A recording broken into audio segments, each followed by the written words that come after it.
Сергей Иванович, у меня такой вопрос. Вообще, сколько человек осужденных у нас по республике, и в том числе вот, смертной казнью? И год сколько уходит на содержание этих заключенных по республике? На сегодняшний день у нас содержится 9772 осужденных. Из них где-то около 1800 это в следственных изоляторах, около 2500 колоний поселения и 5500 это в режимных колониях. Так, на содержание сколько миллионов денег уходит? Ну, нам, Минфином, предусмотрено на 2009 год 414 миллионов сомов. Вы сами же знаете, у нас бюджетом как сложно. Мы не можем не только заключенных содержать, мы не можем, вот кто нормально работает, пенсионеров, учителей, врачей не можем пенсии поднять, зарплату поднять. А здесь видите, сколько денег уходит из бюджета на содержание заключенных.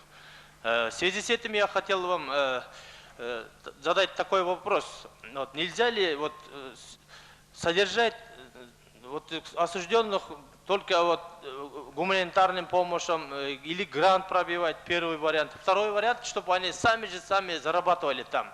Им надо открыть рабочие места, они сами содержали себя. Вот второй вариант. Третий вариант, когда их судят, тот же день им их родственники, родители, кто угодно, чтобы заплатили за них на содержание.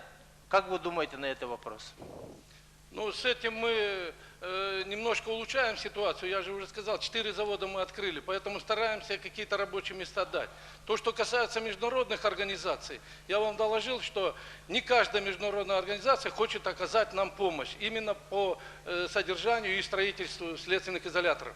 Они могут нам оказать выделение лекарств для тубольных, проведение каких-то конференций и так далее. А конкретной помощи практически нет. Насчет родителей, родственников, как вы думаете, если они заплатили вам на содержание? Ну, это законом запрещено, поэтому мы не имеем права если требовать. Закон переделает.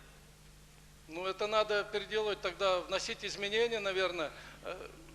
Видите, Да, видите, сколько миллионов денег уходит, понимаете? Я знаю, где-то 500 миллиарда. Мы просим...